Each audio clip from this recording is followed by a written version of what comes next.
Hi, my name is Tanya Romanuk, and this is the Great Energy Debate. First, what is the Great Energy Debate? Well, it is the debate that Bitcoin uses an excessive amount of energy in validating its transactions. And it's this process that is disproportionately, in relation to its other benefits, contributing to the negative effects of climate change and the degradation of our environment. This argument is one of the most contentious arguments I hear against the proliferation of Bitcoin, with some even saying it should be banned altogether. First, let's review some facts about why this topic gets so much attention. Well, according to the Bitcoin Energy Consumption Index, Bitcoin uses as much energy per year as the country of Argentina. Bitcoin's carbon footprint is that of equivalent to Belarus. It generates as much e-waste as Luxembourg. The Digiconomist's Bitcoin Energy Consumption Index estimated that one Bitcoin transaction takes the equivalent of approximately 50 days of power consumption based on the average US household. To put that into monetary terms, one Bitcoin transaction will generate an energy bill of approximately $173. But before I dig into some of these arguments, I want to thank some of the resource providers. Apart from the Bitcoin Energy Consumption Index, I also will be quoting the Cambridge Bitcoin Electricity Consumption Index. Both that and the Bitcoin Electricity Consumption Index, founded by Alex DeVries of Digiconomist, are both responsible for some of the comparative data throughout this presentation. Ledger.com is responsible for some of the data on the costs of TradFi. CNET is responsible for some of the costs of the environmental impacts. EnergyInnovation.com is responsible for some of the information on energy usage of data centers. And of course, Pomp's Crypto Course is responsible for much of the detail on Bitcoin itself, how it works, and what is money. An argument is always received best when it's tailored to its audience. Therefore, we're going to argue in favor of Bitcoin within the Great Energy Debate concepts as if we were debating first with a child, then a teenager, then a collegiate, a graduate, and finally an expert. When children reach around the age 4 to 6, they begin to understand the concept of comparison. An apple is not an orange, but it is still a fruit. Pizza is yummier than apples, so I choose pizza for dinner, not apples. I have more candies than Sarah. Our house is bigger than Tommy's. So to assist our child in understanding the impacts of Bitcoin on the environment, I've compared the energy consumption of it to a few things that are similar to Bitcoin. Those are money, fiat currency, gold, and technology. Money because people equate Bitcoin to currency and money. Gold because of Bitcoin's ability to be a store of value, just like gold is. Technology, because Bitcoin is a form of technology. It's written in code and it's stored on computers. Let's start with money. Well, there are less coins and bills in circulation today than there were at certain times, but there are still around $1.87 trillion circulating in the US alone. Money is not always purely digital anymore, which means it has a life cycle. Some bills and coins do wear out, but they need to be reproduced. A $10 bill, for example, has an estimated lifespan of 5.3 years, and a $5 bill an estimated lifespan of 4.7 years. To reproduce these bills and coins need a lot of natural resources. They need water, they need ink, they need pulp, they need cotton and linen and different kinds of metals. ARK Investments found that the Bitcoin ecosystem consumes less than 10% of the energy required to power the traditional banking system. Then there's gold. Gold's a little bit harder to quantify, but the Cambridge data reports that the estimated global yearly gold mining usage is 130 terawatts per year, while Bitcoin averages around 81.65 terawatts per year. But if you also think about the gold rush, and you know a little bit of the history of gold in the early mining days, it also sparked rampant racism, lynchings, and contributed to cultural biases that are still present today. I personally haven't heard of anyone dying from Bitcoin mining. However, I could be wrong. Lastly, there's technology. Well, I'm pretty sure if you tried to take a 6-year-old iPad away from them, they'd be pretty upset. And the iPhone isn't just one of the technologies that we use today. The ICT, which is the Information Communications Technologies ecosystem, energy demands are growing every day. They include everything from smartphones to laptops to digital TVs, not to mention the vastly energy-thirsty computer server farms that make up what we call the cloud. That whole system uses 1,500 terawatts of hours of power per year. That is the same amount of electrical usage that we used to light the entire planet in 1985. We actually already use 50% more energy to move bytes than we do planes in all of global aviation. But apples aren't always comparable to apples, as you've known if you've ever bitten into a crab apple. As teenagers age, their frontal lobe develops into that of an adult. Our frontal lobe is what neurologists call our executive decision-making center, and it is what allows us to evaluate consequence. If I do this, that will happen. Is it worth it? The teenager argument, therefore, is an argument of consequence. As a society, we've decided that the carbon footprint of air travel, car manufacturing, or food for that matter, is a trade-off we're willing to accept. For those of us that have access to a legal and political system that makes us feel safe and secure that our freedoms are protected and not going to be taken away, or that have access to money that isn't deflating faster than we can earn or spend it, may feel that the trade-off of energy consumption of Bitcoin mining just isn't worth the negative effects to be got in the environment. But these days, there are fewer and fewer people in that situation, with entire countries being cut off from the global financial system, or just regular people's bank accounts being frozen because their government didn't like what they were spending their money on, or to the vast amount of currencies around the world that are losing value so fast that general everyday goods are going price literally as we watch. The fact is that millions of people around the world do not have access to sound, safe, and a trustworthy financial system. Bitcoin facilitates financial inclusion, lower transaction fees, and improves settlement time compared to that of traditional finance. It gives us the freedom and the ability to move money quickly across borders, improving global trade and enabling wealth creation for the under and unbanked. As our teenager enters college, she starts to ask the really tough questions. Why? Why does the world need to be this way? So it is at this level that it behooves us to explain to our collegiate how Bitcoin transactions work and why they take so much energy. Well, when Bitcoin is traded, a transaction occurs. Specialized Bitcoin mining computers race to complete a highly complex computational problem. The computation is really just a random number that needs to be guessed.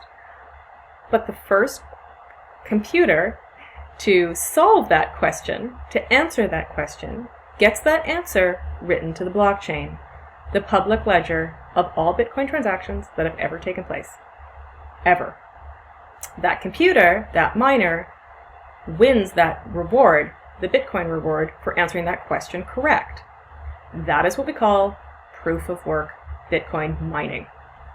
And what is so important about this process is that it's the very key to having a safe, permissionless, immutable, and decentralized system that provides a store of value that can never be manipulated by a single entity. The challenge is that the computational problem requires a significant amount of energy to complete. And the more miners that join the race for the answer, the more energy that gets used to solve the problem. But Bitcoin rewards can be very profitable. So one of the shifts that has happened over Bitcoin's short history is the emergence of what we call institutional mining companies. These are companies that have set up thousands of miners near renewable resources so that they can take advantage of the economies of scale and the resources needed to reduce their overall financial output and their return on investment of Bitcoin rewards. These institutional miners are highly motivated to find and use renewable energy because their profit margins depend on it. The institutional miners, or rigs as they're also called, produce an enormous amount of heat, let alone incur some pretty hefty electricity bills. It is actually enough heat to melt the miners. That is also why you'll find large institutional miners situating themselves in very cold parts of the world, like the north of Canada or Alaska. They are also some of the key drivers of renewable resources like hydroelectrical energy resources, flared gas from oil production that is wasted and spilled into the ecosystem, and even volcanic energy, such as in countries like Argentina. There is, in fact, so much energy wasted by gas flaring every year that it could power the entire Bitcoin network 8.4 times over. Also, miners, unlike other energy producers, can quickly be turned off and on so that they can use energy from the grid when others aren't using it. And again, that energy would just be wasted. No other energy producers can move from one location as quickly and easily and can augment their energy needs in such dynamic ways. You see, miners need to be smart. The more you pay for energy, the less your return on investment. That makes Bitcoin the only way to earn wealth that has an inbuilt, environmentally friendly, positive feedback loop built into it. Our collegiate has now entered grad school and is expected to become a philosopher. The philosophical argument is always, what does it all mean? Why does it matter? And why should I care? Well, why should you care?